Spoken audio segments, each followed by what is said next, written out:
325, Andy Frasco's World Saving Podcast. I'm Andy Frasco. I'm with Nick Gerlach. Hey, Nick. Hey, how's it going? How's it going? You know, it's good. Mark Broussard. We just interviewed Mark Broussard. Handsome guy. Fucking handsome. Really like his composite. I do too. I mean, what a fucking story. If y'all don't remember Mark Broussard, hey, Chris, play Mark Broussard. Play that big hit he had when we were younger called Home.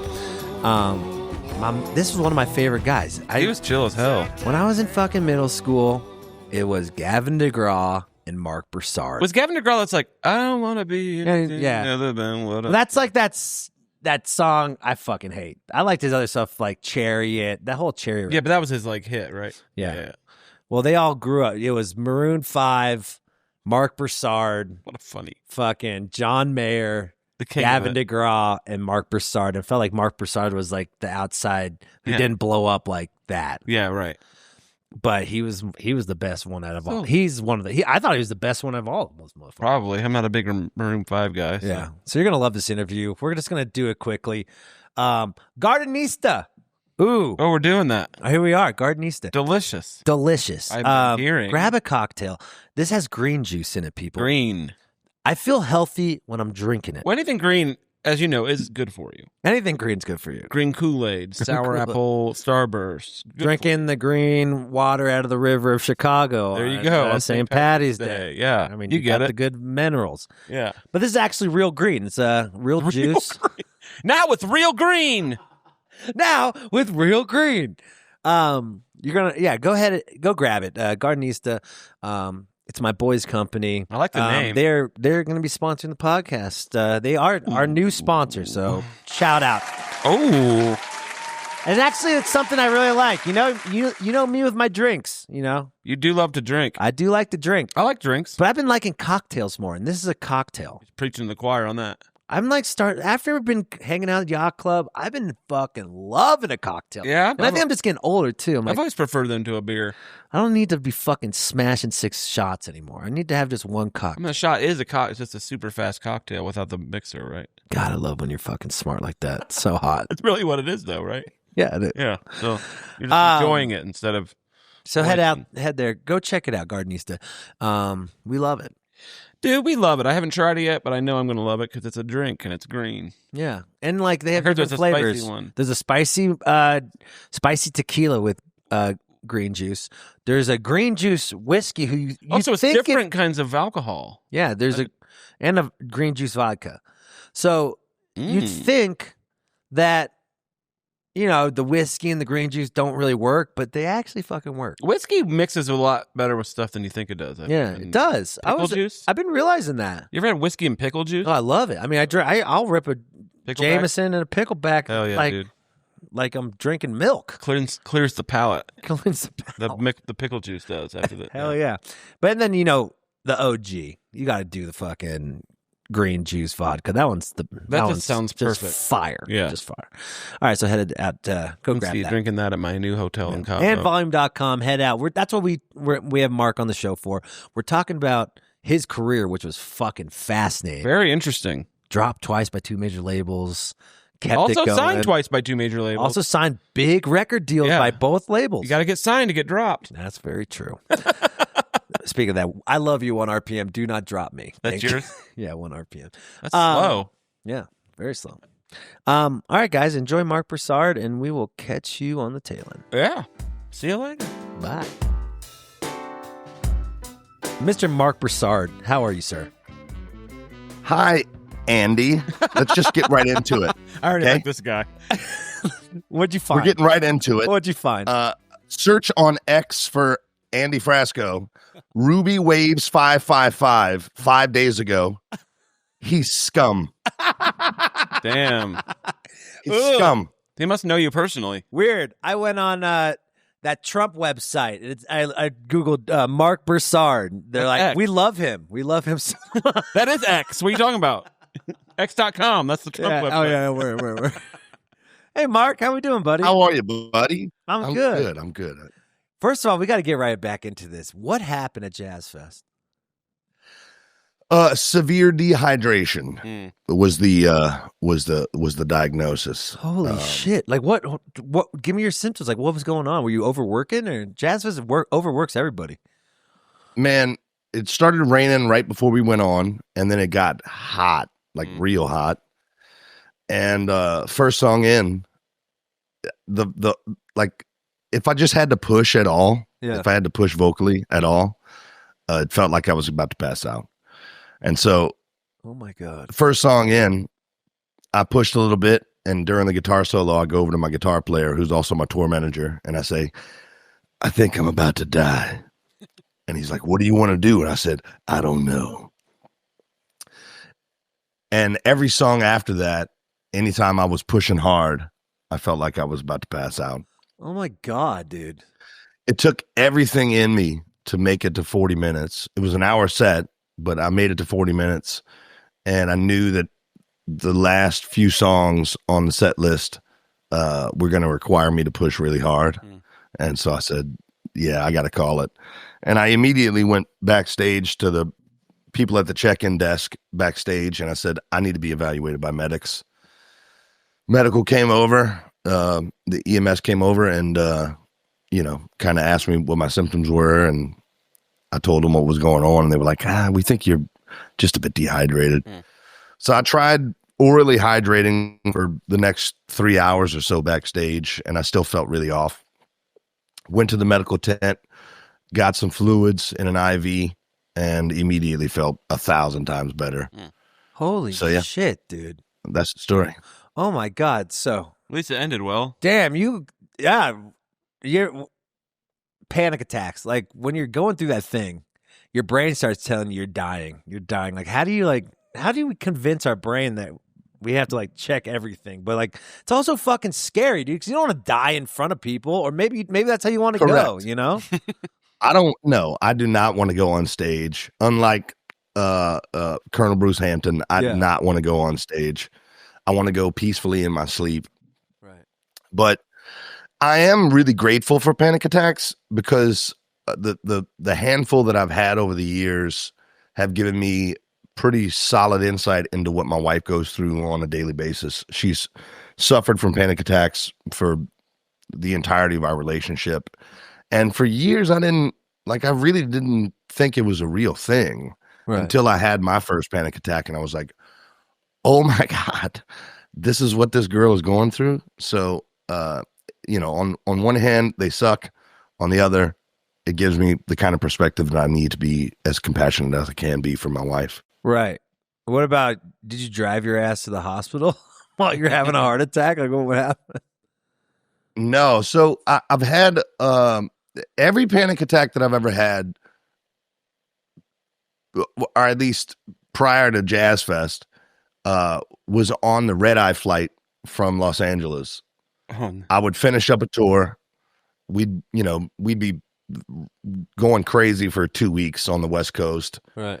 I'd finish the tour, finish the show in Los Angeles, drive straight to the airport, jump on a flight.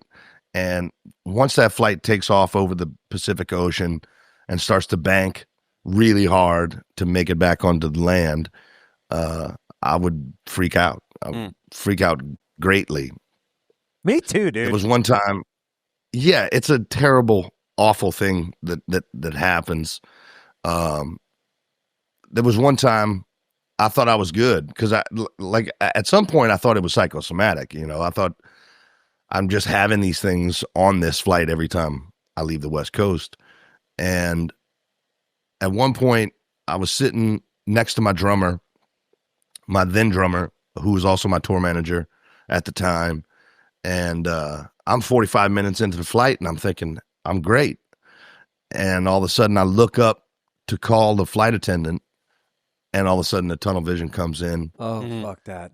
He calls her over. She brings this basket of snacks and whatnot. And I remember saying, what is that? Like looking at this basket of snacks, I just said, what is that? Oh my God, dude. It's not a fun feeling. And the first time it's ever happened on stage.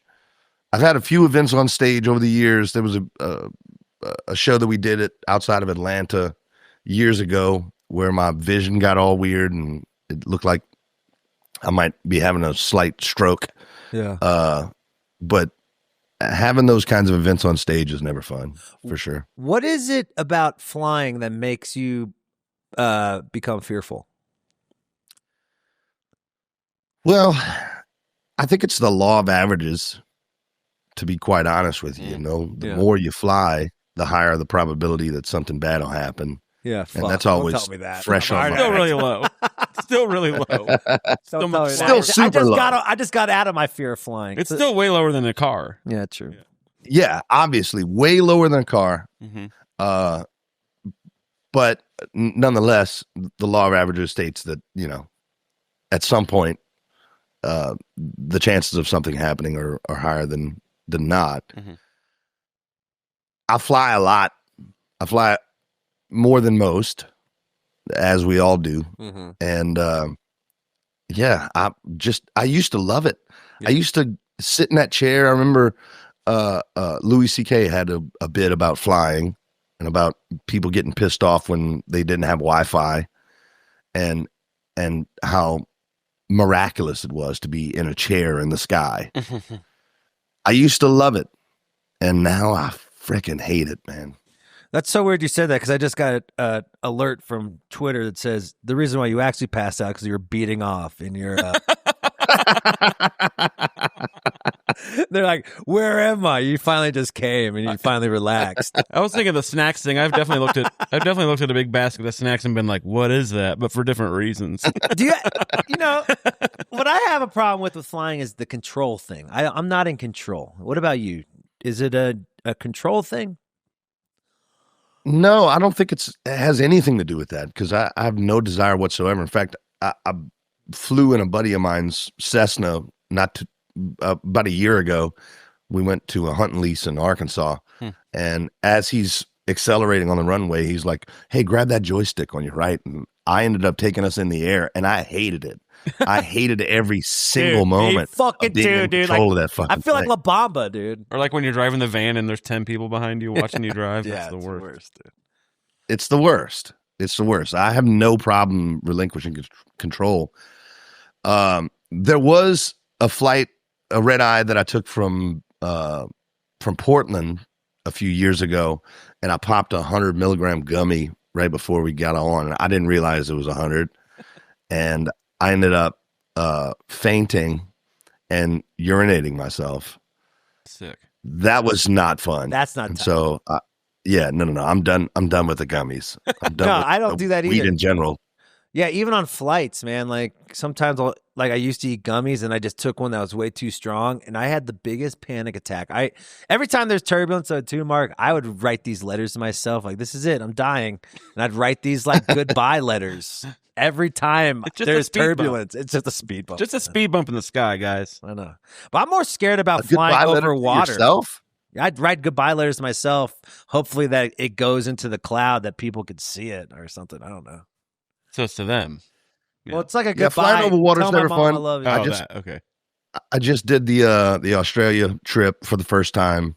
How was that? 17 and a half hours on the way there from Dallas to Australia. And I didn't sleep a wink. I didn't sleep at all. Just like because of nerves? Like you're just nervy, like anxiety, or? Just because I couldn't fucking sleep. You know, I binge watched, what's the show? It's called The Day of the Jackal. Really good show, by the way. I'll check that out. Yeah. What about how does like, were you like Sugarman, where like, you know, you'd never been there and all of a sudden you're there and you're just like a fucking huge success. They've been waiting for you to come. You know, it was a very successful trip. It really was. In fact, I hired a keyboard player from Australia to play with us for those shows. A guy named Clayton Doley. Yeah. His brother recently went viral. I forget his brother's name. Lackey Doley. What he plays name. clavinet. He plays like a whammy bar clavinet. Oh yeah, like George. He went viral for doing that. Yeah. But Clayton killed it. I mean, he absolutely destroyed it for us. He was probably the best keyboardist that I've ever hired. What are the crowds like over there? Are they like punk rocky, like kind of like Europe crowds? Or are they more like American crowds, or like what? Man, we did a show on a Monday night, and as Monday nights go, it's pretty mellow crowd in Melbourne. And then we did a Wednesday show in Sydney that was a little bit better attended and a little bit rowdier. And then we did Byron Bay for a couple of nights. So yeah, I mean, for going over there for the first time, it was a massive success. Yeah. For sure.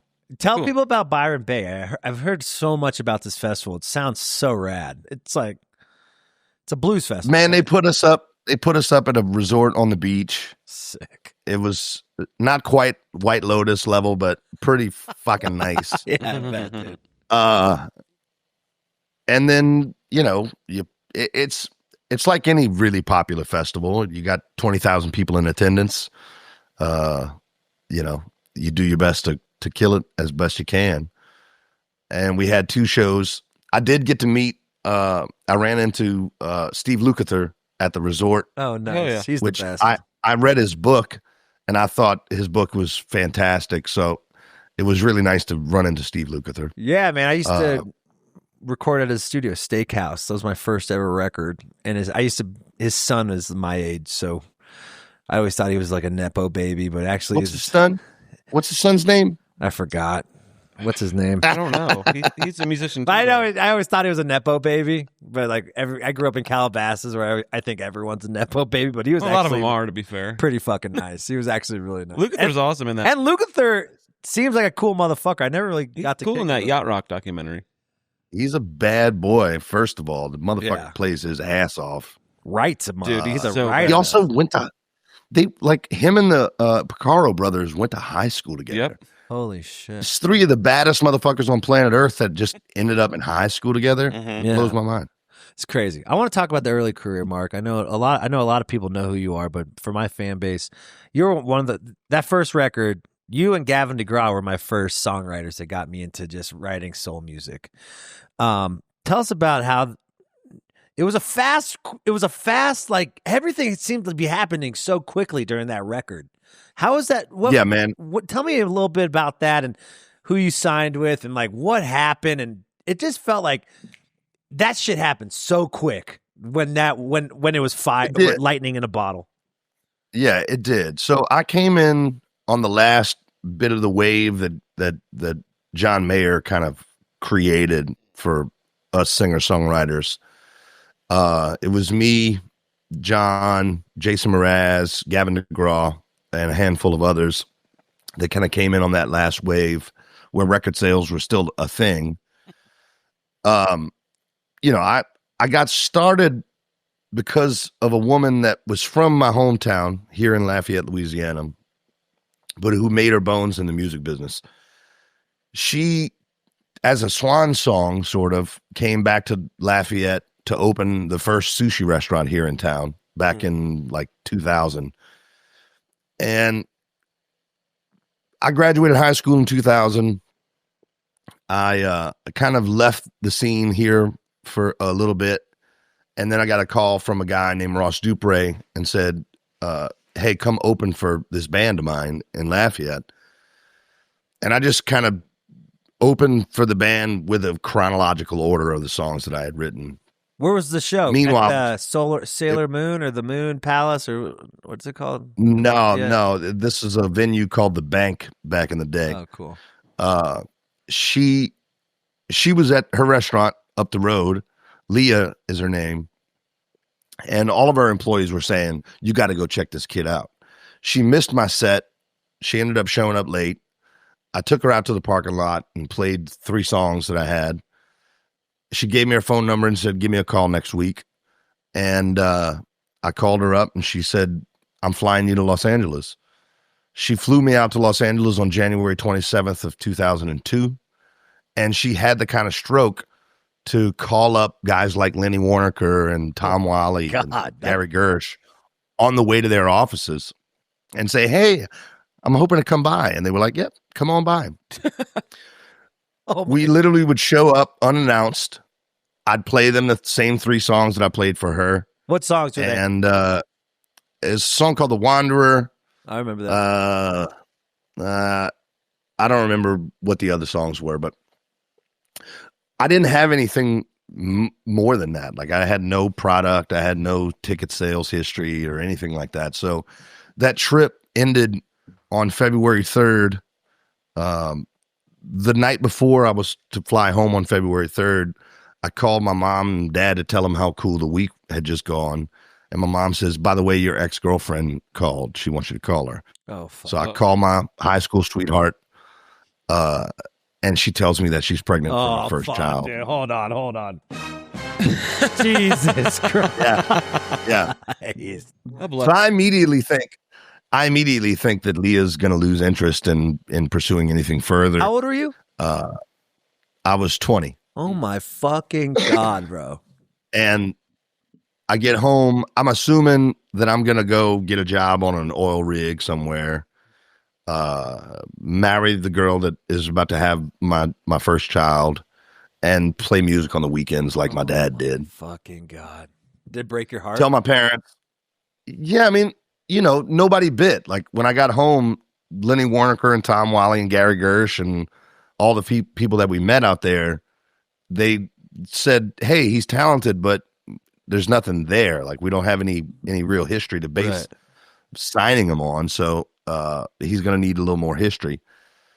So nobody bit on that trip. I figured, I'm going to get a job offshore. I called up Leah and said, hey, thanks for the trip, but my dad is going to produce a record for me. And she says, okay, let's do it.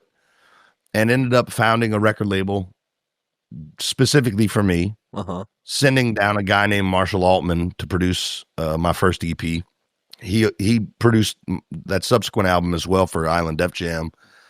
But by the time my first EP came out in September of 2002, I was, we moved like more than 1,000 people through the building, and Island Def Jam had sent down an A&R gal by the name of Diana Fragnito to come and see that show. I was already signed to a management firm out of New York called Brick Wall, and the rest is kind of history. I was signed to Island Def Jam pretty shortly after that, and Karen Crow came out. We sold maybe 300,000 records. Fucking Christ. I was on tour with Maroon 5 because management had favors. So my managers at the time had co-managed John Mayer, who had given Maroon 5 an opening slot. And so Maroon 5 owed them a favor, gave me a shot at opening for them, and we were off to the races. Okay, I got a lot of questions of when off for the races. When you're making this record with Home on it and another Rainy Day in Georgia, it's that the song called, that's Lonely Night in Georgia. That is my song, Mark. Oh man, I hear you. I'm like, damn, this guy must get some pussy, dude. Because that song is fucking. He does. He's got four kids. He's got 100 kids over here. But he's got proof. With Home was that huge hit, right? When you were recording that, did you know that was going to be a hit like that? Like, tell me the process of Home. Man, so Home was a song that my father actually originated. My dad is a really gifted guitar player, and he had originated an instrumental version with that guitar riff that he called the King of the Blues years prior. The day that I wrote Lonely Night in Georgia in Nashville, I wrote it with a buddy of mine named Dave Barnes. I had to call the session short because I had to make it to Atlanta to go open for Martin Sexton. My dad drove up from Louisiana. I drove over from Nashville, and my dad was my accompanist for that show. I remember getting to the gig, meeting Martin for the first time. I was a huge Martin Sexton fan at the time, and I was so excited about playing him this brand new song called Lonely Night in Georgia. And so I played it for him, but it was missing a bridge. We played Atlanta that night. We played Birmingham the next night. We get to the gig in Birmingham, and I see him working on a yellow legal pad backstage. And I said, what are you working on? And he says, I think I got a bridge for that song. I said, sing it for me. Love it, dude. And he sings me the bridge, and it's obviously perfect. The next day, my dad and I are driving back home to Louisiana on Interstate 59. And I don't know, not far out of Birmingham, he says, hey, remember that guitar riff thing that I got? Yeah, so yeah. He says, what do you think about this? Rolling down the road, going nowhere, guitar packed in the trunk. And he kind of looks at me goofy like that. And he was kidding around. But I thought it was one of the coolest things that he had ever done. And I didn't want him to know how cool I thought he was at the moment. So that's gotta be weird, though, too, because your dad is a musician. You're starting to pop off. Was there this like tension between or jealousy of you a little bit? No. My dad is a really good dude. Yeah. He realized pretty early on that I had surpassed, the things. I mean, he got off the road when my oldest brother was born back in 1978 or whatever. He had only ever really done cover band kind of stuff when I was growing up. So, he realized pretty early on that I had kind of blown past whatever he was able to accomplish in his life. And it was done with no jealousy whatsoever. He was always very, very supportive. He's a jazz head. He loves instrumental jazz. I mean, I heard Chick Corea almost every single day in the house. Sick. He's got a couple of George Benson signature guitars hanging on the wall. And, I got to walk in the door with a George Benson cover of my song, a song called Coming from the Cold that Georgia ended up covering back in, 2006. So, yeah, my dad's always been very, very proud. Okay, so wait, though. Did he get points on the song? Yeah. Oh, yeah. Okay, just making sure. No, he makes... All right, let's clap to that. And you're a good guy, Mark. Yeah. So no jealousy. No jealousy. Okay, sorry. But my question... He makes a few $1,000s from that song every year because somebody inevitably on either The Voice or American Idol covers that song. Oh, right. Every single season. Yeah. Okay, so... All right, now you're hoarding this beautiful, damn, my dad made this this is crazy. So you're kind of playing it loose, hey, that's not bad, man. That's not bad. But in your head, this song is a fucking banger. So tell me the process now. Now, what's in your head to record this thing? Well, I'm in the studio. We're at a spot called El Dorado in the Valley. Yeah. And there's a song that I absolutely hate on the album called Where You Are. Mm-hmm. And the label fucking loves this song. Fuck. It always goes like that. Why does it always go like that? It always goes like that. They're like, this is the first single. And I'm like, no, it ain't. Home is the first single. Home is definitely a much better representation of what I do. And they're like, nope, Where You Are. So they're sending out people, they're sending out their regional radio reps, picking up program directors, whining and dining them, and my regional radio rep is bragging about this song Where You Are all fucking night long. They show up to the show, and we just refuse to play it. I fucking love that. Hell yeah. I fucking love that. I remember doing morning television in New York City. It was a national TV. We were supposed to play Home and Where You Are. Yeah. And we play Home. Everybody from the record label is there. My managers are there. I can see them all through the glass. And as we come back from break, where was it? I don't. It was like ABC. Okay. Oh shit. They're watching you watching the surgery. Yeah. There's our little man playing his song while we make money with him. Yeah. Playing the wrong single. Because he's an outlaw. We play Home. And then we go to commercial break and we come back from commercial break and the anchor's like, and once again, here's Marc Broussard with Where You Are. And as she's saying that, I turned to the band and I said, play Rocksteady. Yes. Like, that's a great song. You sure? I said, play Rocksteady. That's a great song. And I remember the downbeat of Rocksteady. I see all the label people and the managers all peeling off one by one. They're just getting the fuck out of there. Oh, no. I think I would play it a little differently nowadays. I would play the game a little differently maybe, but back in those days, it felt like I just needed to assert, just to let them know, you don't have the power over me that you think you do. Mm-hmm. Whether or not that was a good idea, I don't know, but... Do you think they lost steam after you did that? They definitely lost steam. 100%. Understatement. All the accountants didn't like that song. Yeah, they didn't like that. But Home was a pretty big hit, wasn't it? Yeah, so it was, but it was a follow-up hit that didn't have that real promo push that Where You Are did. It was sort of a last-ditch effort to try and salvage that album. Oh man! So again, I would play it a little differently nowadays. I would. It's like that's the thing. Like like I'm having these label calls, and I know, like even like with the radio team, I thought this one song, "Try Not to Die," should have been where they put all their money into, and he's like, "No, we should do crazy things." And in my heart, I was like, "I know this. Try Not to Die." I've had viral videos on this. Yeah. That throughout the whole process, and I kept my mouth shut just to be a good player. And we blew our fucking radio money on this song that didn't get steam. So like I think you're right on that, and you do have to stick your ground as an artist. Right. But like, how hard is it?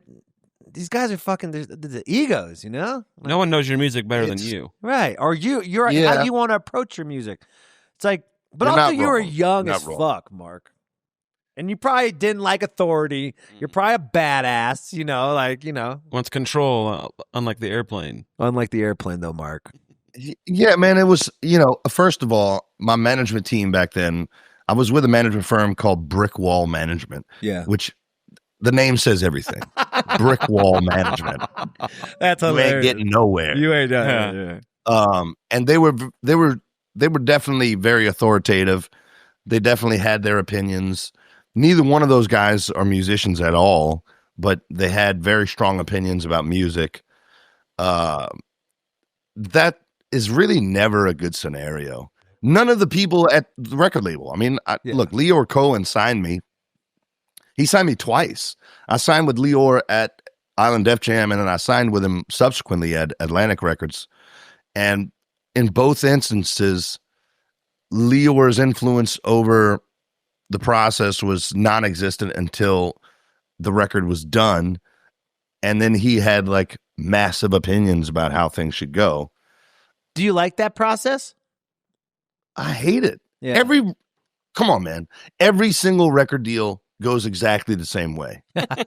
You're right. You ask the artist in the first 6 months of the deal, "Hey, how's it going?" And they all say, "Oh, it's great. It's fantastic. I love it."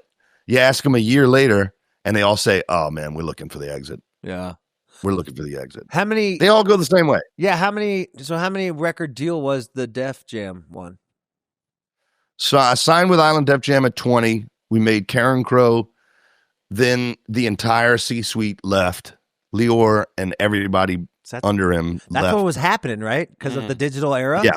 They were just firing everyone absolutely. left and right. Yeah. So L.A. Reid lost $100 million at Arista Records. Jeez. And then subsequently becomes the CEO of Island Def Jam. Fuck, doesn't make any He sense. comes in on my sophomore effort. We made a really great album, I thought, but he said that it was too urban and he wasn't going to put it out. So he shelved it. I asked to be let out of the contract. They acquiesced without letting me take the record that I just recorded. And they shelved it? You didn't they you shelved buy it. it back? Or Did it ever come out? Like, is it still shelved? No. Okay. No, it was still shelved. I ended up re-recording a few of those tracks, but the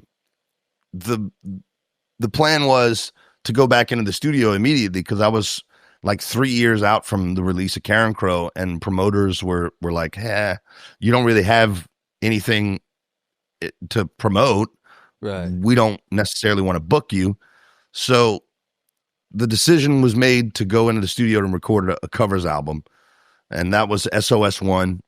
I remember that. I was in negotiations with Concord, who had just purchased Stax at the time. And they were planning on a big 50th anniversary re-release of Stax as a label. And I thought it was a perfect match. But I finished that album before inking that deal.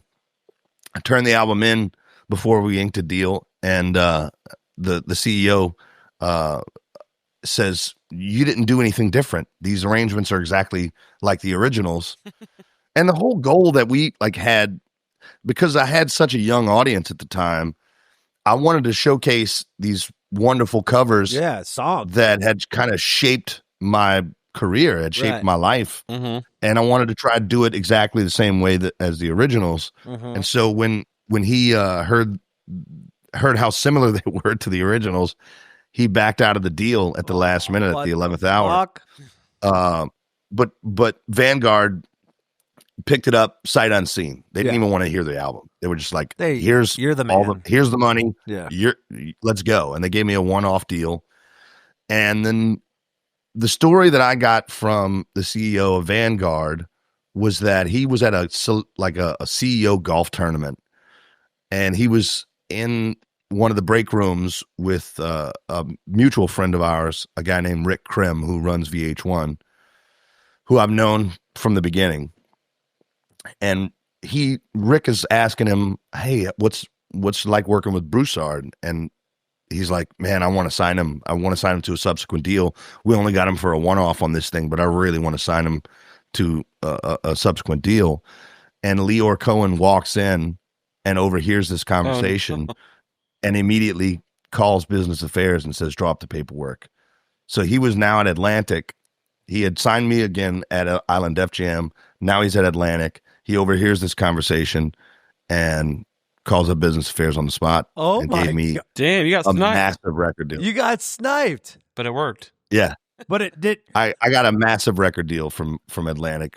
They gave me basically $1.5 million to come over there for 2 records and a pub deal. Oh my God. Okay, so looking back, did Atlantic? Now let's go into the Atlantic years. How was it? Tell me. Terrible, man. We sold 17 albums complete. Oh, brother. In fact, my A&R guy. So I made a record called "Keep Coming Back" for Atlantic. That was my first project. And then I made a record, self-titled album that I still think is one of my best. Right. It was produced by a dear friend of mine named Jamie Kinney. That sophomore album for Atlantic. And Atlantic dropped me after that second album and started managing Jamie Kinney. They were like, "We like the album. We don't really like the guy singing the album, but we really like the production on this thing." Damn, you've been burned, dude. It's like the old. I ran into my old A&R guy from Atlantic, and he told me that on that first album, he brought it over to Leor's house and put it on the record player. And he said that he and Leor sat on the couch listening to that album, and Leor stared at him for the entirety of the album. Wow. And as soon as it was done, Leor says to him, "I'm never getting involved in A&R again." That's hilarious. Jesus fucking Christ. So when you get these advances, that's fucking nuts, dude. What? I mean, like, now the second time the label's burned you. So now, like, how do you keep going? I mean, like, you got the money. More importantly, we spent every ounce of the budget for the first project. The second advance, I ended up opening an investment account with about $150,000 that we had left over. I had a buddy of mine from middle school that was a junior broker at a local investment firm, and he called me up and said, "Man, I got this guy that I'm working for that's a genius. Oh, fuck. If you got anything to invest, you got to come over."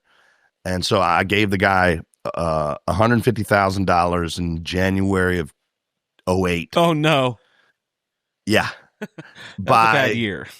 By June of 2008, the entirety of the money was gone. Oh, no. And by September of 2009, I was sitting in a meeting with the U.S. Attorney and the FBI.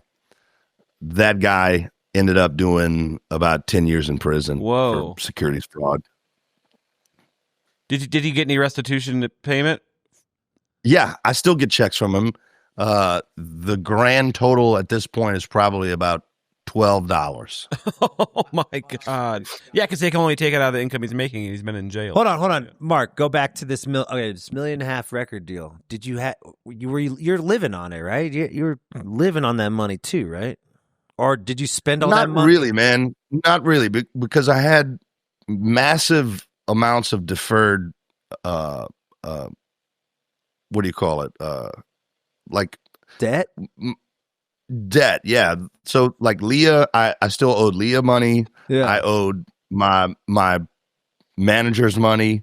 I owed my business manager money because they had all deferred All their commissions.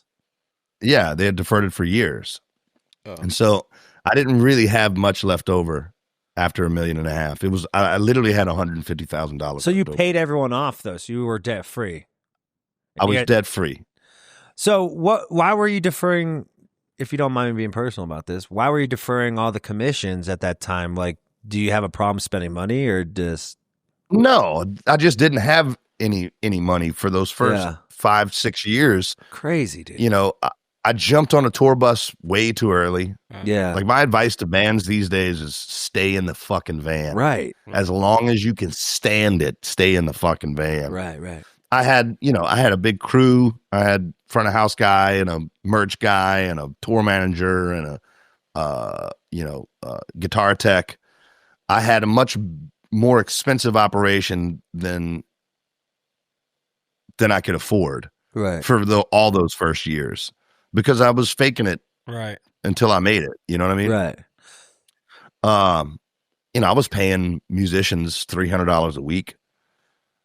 Wow. And they were calling me every fucking week saying, bro, this ain't going to work. Right. We got to fix this right. sooner than later. Right. So yeah, there was a lot of debt early on. Oh man. So looking back at it, should you have signed that deal with Vanguard? Yeah, the Vanguard deal was one of the better deals that I ever did. You know, truth is, right now, I would do a record deal for either 30 grand. Yeah. So just enough money to make an album. Mm-hmm. Yeah. Or $10 million. Yeah, I mean, I get it. I'm the same way, bro. Like these $1 million contracts, these $2 million contracts, I think that's when they start fucking you, you know? Yeah, it's bad because what ends up happening is that there's so much pressure to succeed. And if the bean counters don't see that success, if they don't see that kind of success right away in those first couple of weeks of sales, they pull the plug on that promotion budget. But if you take 30 grand, that's fucking crazy. And then they guarantee another 50 grand worth of promotion. That's like a rounding error for some of these record labels. Right. You know, either take just the tiniest amount of money that you can to make a record happen, or take the entire bank. Yeah, so much that it doesn't matter if you fail. Yeah. Right. So like, I mean, when you take that, so much that they can't fail. So exactly. much that So yeah, that's what I do mostly. I get the advance so I could get that 80-20 split. Once you start taking that, unless you want them to buy the account, it's that middle ground that's where you get fucked, and that's how you get it's dangerous fucking. ground. It's very dangerous. Damn, and you did 2 of those deals. Well, Vanguard didn't give me $1 million, but it was a lot of money for them. And it was a really successful venture. You know, that SOS1 project was extremely successful. Yeah. The Atlantic deal was probably the biggest mistake of my career. Well, you were young, dude. Yeah, I didn't know. And my managers were like, if they're offering you money, you take it. And more importantly, I had key man clauses on 6 executives at Atlantic. Because Leor had left me at an Island Def Jam, that was the last bit of negotiation. I was like, I want assurances that y'all aren't going to leave me in the lurch like you did last time. And like, what do you want? Tell my audience what a key man clause is, right. so they know what it is. Sure. So it's a clause in the contract that says if these key players in the company leave or get fired, I get a check. And I had 6 executives to the tune of $100,000 on the clause. Leor Cohen and several of the other executives, head of A&R, the GM of the company, basically all the same people that had left me at Island Def Jam. I'm thinking of a funny situation where you try to get them fired. You try to set them up to get fired so you can get $600. This guy sent a dick pic to me, bro. Exactly. Dude, that's your dick. That's your dick. Dude, that looks like your dick, Yeah. Andy. No, this guy sent a The dick pubes pic to are me. red. Okay, so it's kind of like a trade clause. Like, Yeah. you know, when a basketball player gets No trade. traded, Yeah, they yeah. get 10% bump on their rate, on their Yeah. salaries. Okay, so these guys left. Were they fighting for you to not get paid for those key man clauses? No, they didn't leave Atlantic. I was out of that contract before any of those folks left Atlantic. Okay. It went so fast. So I never was able to pull that clause. Who but- told you about that? Who told you about to put that in the contract? I've had the same lawyer for 22 years. Oh. There's a guy named Reed Hunter, and Reed is the kind of lawyer that, like, I've met other entertainment lawyers that were like, I never wanted to sit across the table from that guy again. Oh my! Like we'd be in a meeting It's awesome. I and love that. like people would be cracking jokes, and all of us are howling, laughing. And I look over at Reed, and he's just stone cold. You need that in your lawyer. Yeah. I love my lawyer. Like the Terminator. So, okay, so SO1 does well. Ticket numbers, SOS1 does really well. ticket numbers immediately are going explode. great. Going great again. We're climbing the ladder. And then I signed that deal with Atlantic, and things just hit. I mean, we hit the skids But like, hard. were ticket sales still good? I mean, you're a great performer. Live band, yeah. No, look, it was going well. And then all of a sudden, that Atlantic deal just everything kind of the bottom fell out, and I fired everybody. I kept my drummer and my guitar player. We went back into a van, into a rental van, and I fired Brick Wall. I took one of the managers that I brought into Brick Wall. I took him away when I fired Brick Wall, and he oversaw essentially the demise of my career over the better part of about 4 years. When I fired him, he took my van because I owed him like 30 grand. Jesus. And he was like, hey, you owe me 30 grand. I'm going to take your van instead. Some fucking mafia shit, That's dude. actually a good deal for you, I feel yeah. like. Yeah. No, but that's just Yeah. real cool to fucking make money and go on the road, dude. It's like fucking gangster shit. Just like from a financial standpoint. It's like petty. But luckily it was pretty petty. But luckily for me, my oldest brother, who had started his career in the music business with me as a tour manager, was at that point tour managing a guy named Joshua Radin, Oh yeah, who was Josh is represented great. by a manager that I had known for a long time because I used to work with Gavin DeGraw, a lady named Debbie Wilson. And I called my brother up and I'm like, hey, what's it like to work with Debbie? And he says, she's the best manager I've ever worked for. Who Gavin said So I that? called Debbie. My brother His said brother. Oh, that. your brother said that. By that point, she wasn't managing Gavin anymore. And Gavin's got his own reasons for why he let her go. I'm not sure they make any fucking sense at all, but that's Yeah, what's his deal? Is neither he, here nor is he there. cool? Is he kind of hot headed? And like, what's the vibe? He's one of the most ridiculous. He's one of the best singers I've ever been around. dude.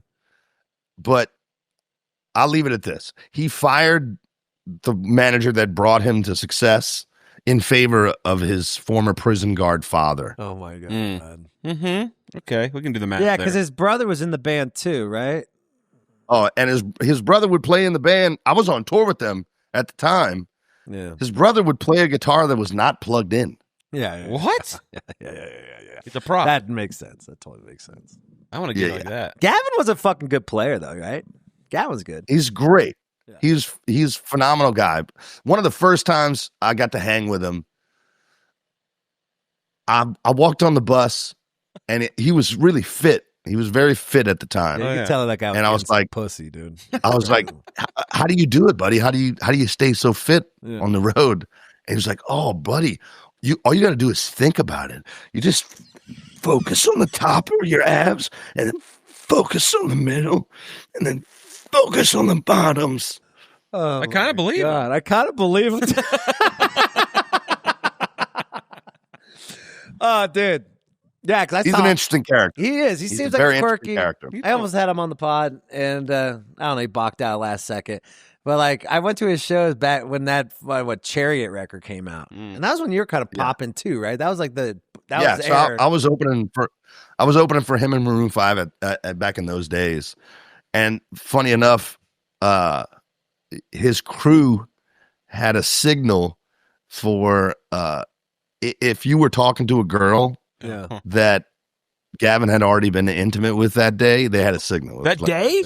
Yeah, dude. He that was day. a pimp. Holy shit. He was pimping, dude. Sounds like he walked like he would do hours long meet and greets after the shows just to find the one gal. Oh yeah. I heard all that. Romance. I love him, but he's one of the most unique motherfuckers that I've ever been around. Yeah, exactly. Yeah, and you can tell he's got a hog. You know, he just got a hog. You think everyone's got a hog? I think everyone's got a hog. You know. I guess it's all relative. Okay, so let's go back to this. You still have time? You got some time with me, right? Yeah. Okay. So my brother tells me that Debbie Wilson is the best manager that he's ever worked for.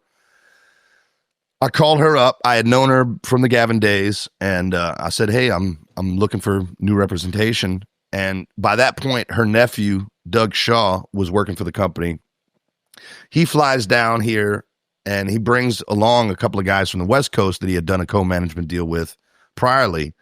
And Doug he's just kind of square, and so I didn't hit it off with him as much as I hit it off with one of the other guys, and I ended up. The other guy from the West Coast ended up being my day-to-day guy. And his first order of business for us was to book travel for us for New Year's Eve to Aspen. And we get 2 weeks out from the show, and we got no travel and no accommodation. Oh, God. Lafayette to Aspen. I called Doug. Fucking $3,000, dude. Especially last second. Exactly. So I called up Doug, and I'm like, "Hey, this guy dropped a major ball." And he was like, "Oh man, I've been meaning to call you about this guy. Like, I think it's a mistake that we did this co-management thing, but you hit it off so well with him." And I said, "Doug, I don't need a fucking friend. Yeah. I need a manager." And we cut those guys loose. And ever since then, Doug has managed to help me right the ship, and we've been growing ever since. So that's been about 12 years now. And what a things have been fucking story, going dude. quite well. How are you not jaded as fuck right now? Or are you? Or are you? I mean, it's cool to be jaded. I'm not. No, but I'm not. I mean, I'm a generally cynical person, but I'm not jaded. You know, I feel very, very grateful to have been able to make music for the last 22 years. Yeah. To be able to do this as a job, and only this as a job for 22 years. My wife has not had to work. My kids have done, have been in private school the entire time. It's a joy. Yeah. Am I a rich man? No. Am I a superstar? No. But at the end of the day, I get to make music for a living. Right. Every time I show up for my job, several hundred to several thousand people immediately erupt in applause. Yeah. Right. There's really it doesn't really get better than that. I know. Do you ever after having a crazy weekend, just people just kissing your ass, and you go back home? And now you're back. And then you're back home. You're like, just fucking, I'm the fucking man. And your wife's like, no, you fucking aren't. Get out there and fucking mow the lawn, motherfucker. Mow the fucking lawn, Mark. Get you grounded. No, look, I will say this though. I made a record with Joe Bonamassa a couple of years ago. Oh, sick. Joe's bass player is one of my best friends. He was my first sideman. And so arriving to the studio, we recorded it at Sunset Sound. Getting to the studio, and I mean, we crushed that album. We were going so fast that we actually had to pump the brakes because we were going to be done before our allotted time. And I felt finally like I had arrived. I was like, yeah, I'm with my peers. I'm holding my own. Yeah. This is great. Yeah. And immediately I left that session and went up to a show called SIP, Songwriters in Paradise. Oh yeah, a buddy of mine. Key West. Well, he's got it in several locations, but this one was in Napa. Cool. And it's kind of a songwriter in the round show where you got, 3 or 4 songwriters that each take turns playing songs. And I was on a panel with a guy named Chris Gelbuta. All right, go for Do you know Chris? That's our buddy. I want to hear your story before I tell you anything. My ego immediately was murdered violently watching Chris Gelbuta sing. So look, I try to take every opportunity I can to stay as humble as I possibly can, because it's really it's a real privilege to be able to do what we do for a living. Well, no, we're cutting that out though, right? We don't. We're not going to let Gelbuta hear any of that. I make all my records with Gelbuta. Do you really? Yeah, he's the fucking man. He is. It's so fucking good. It's crazy, just how, dude. You and him. I know him more as a drunk hippie. You want me to connect you with him? Oh, I know him. Oh, I got his number. I love him. So why don't we go to Nashville together and write an EP together? I'm game. I'm fucking any day of the week, brother. No, I'm in, dude. Mark, you don't understand. I'm not trying to be a groupie, but you're one of my first crushes, dude. I'm telling you, dude. You are that record.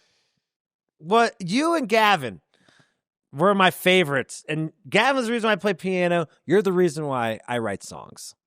So I don't want to appreciate that. You really are a fucking talent.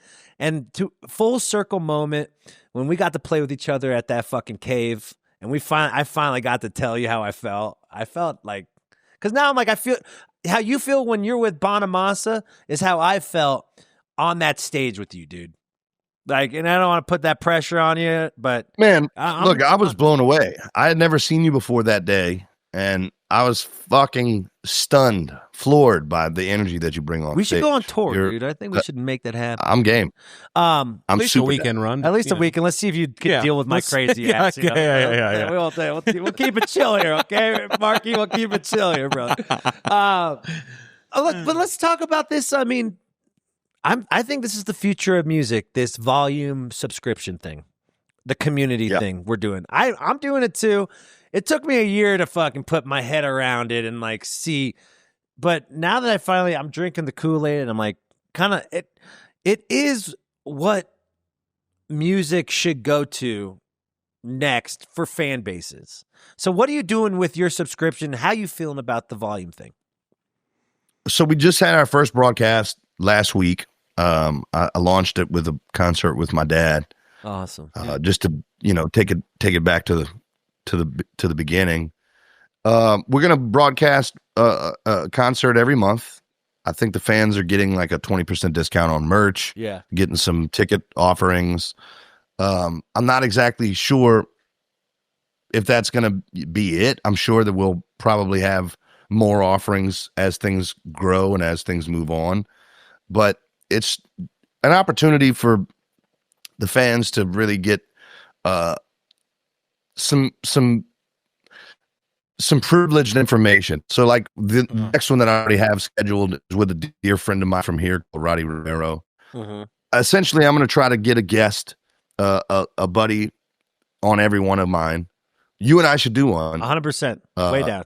Yeah, I'll come out to you or you can come out to me. But I want to introduce my fans to my friends in this business, because there are guys that I've been friends with for a long, long time that my fans have no idea about. And I adore these guys.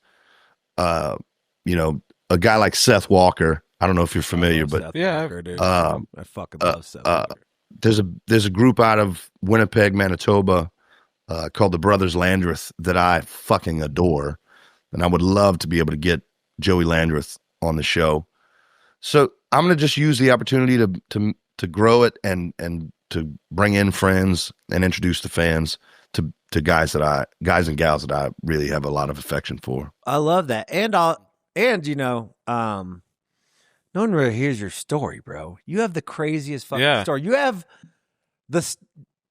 you need to write a book about this, dude. This is fucking insane. There wasn't even rehab in there, and it was no rehab. We didn't even talk about no rehab or alcohol. No. Were you an alcoholic? No. Anything? We should just ask that. Anything you got it?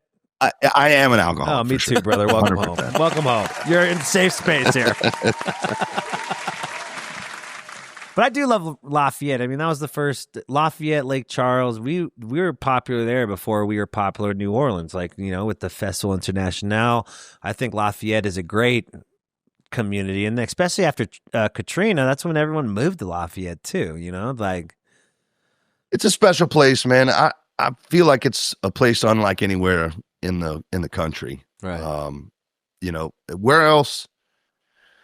What other cuisine, what other culture have you seen from the United States that has been exported across the planet? I've seen Tabasco hot sauce in every continent that I've ever been on. Right. That's that shit is made like 40 miles this way.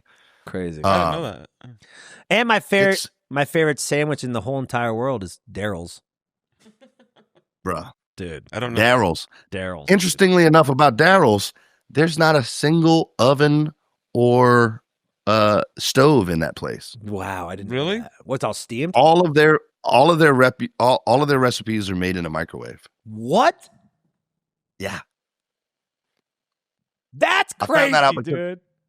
My brother did IT for restaurants. The best sandwich on the for years.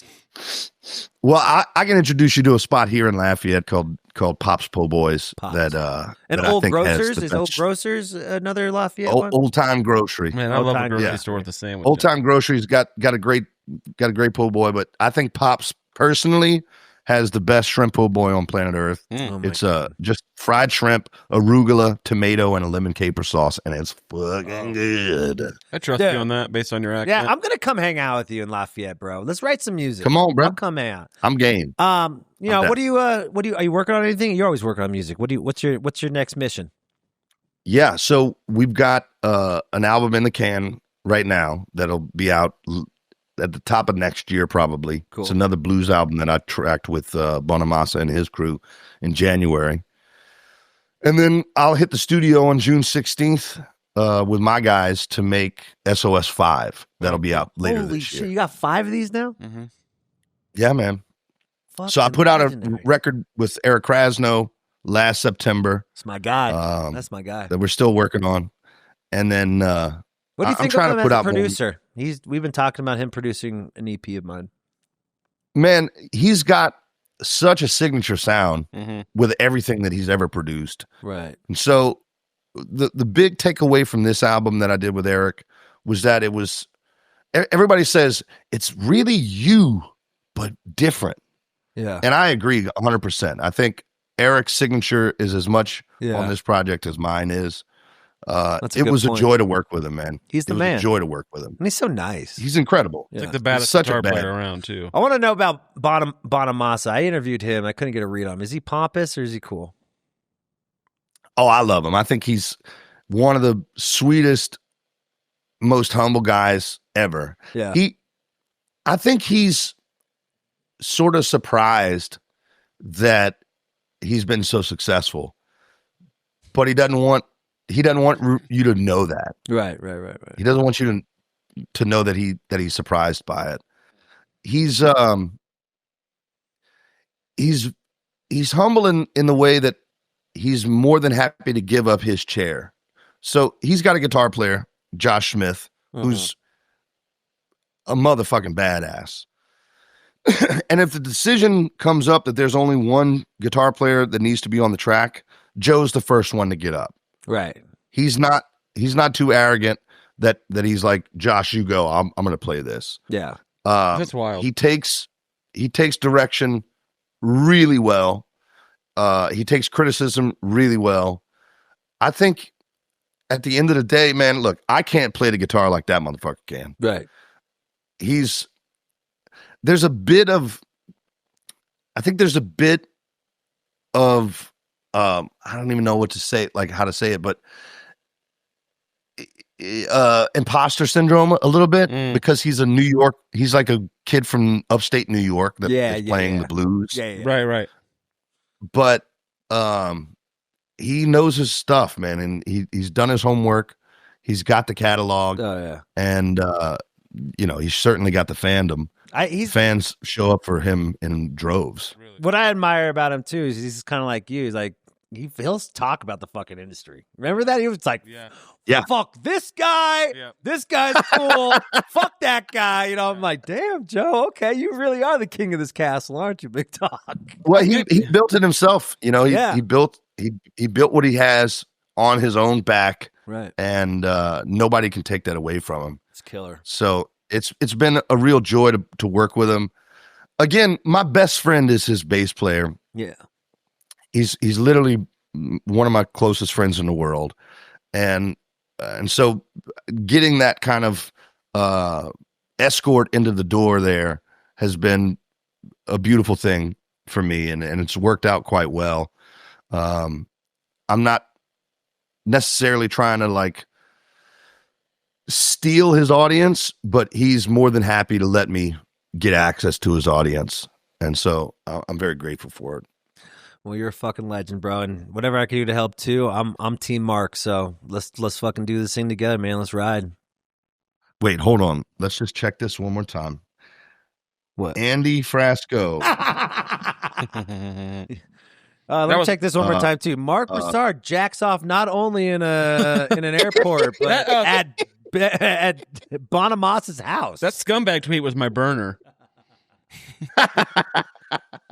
That's me. Master Deedles says, I heard he smokes mids. Terrible. Yeah, that's a thing. I don't even know what that means. Medium weed. Shitty weed. I'm like, yeah, I don't want to have a panic attack, okay? You fucking losers. Okay. All right, guys. Mark, thanks for being on the show. You're the best. Go follow Mark. Go subscribe to Marc Broussard's Only for us. Only Broussard's. And Thank you, Andy. Thank you. Appreciate What if your it. name is like Mark Aurelius? What if like you're actually not like Southern? I know your real name. I know your real name is Andreas Frascanopoulos. Okay. You know what I love about everyone in Louisiana has great last names. Yeah. Broussard, French. Peugeot. You know, like I love that. French influence. That French shit, dude. We do have some pretty cool people down Sexy. there. I mean, You it's should come down. sexy. I'm definitely coming out. I guess I'll be eating down there. I love being the only Jew in Lafayette. It's fucking awesome, dude. There's a synagogue here. What are you talking about? There's one synagogue, just in case. All right, buddy. Enjoy your day. I got one last question. I'll let you go do your thing. When it's all said and done, what do you want to be remembered by?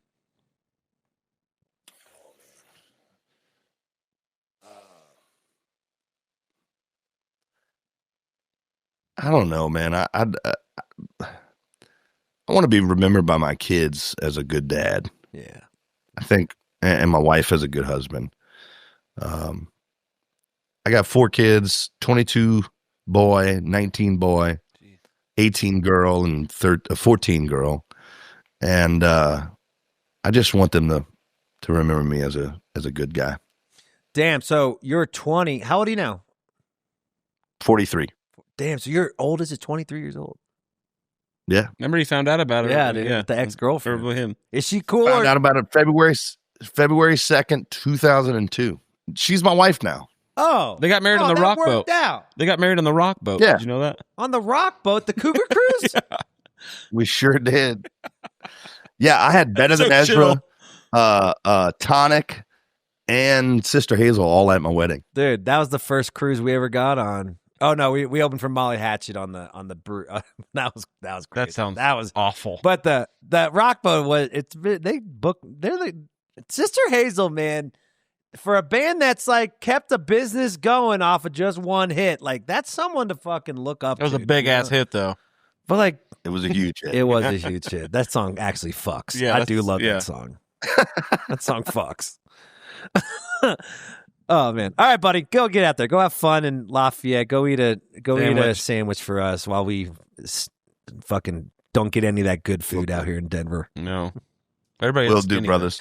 Love you, buddy. Y'all be cool. Later. Love you too. Later, bud. Good to see you.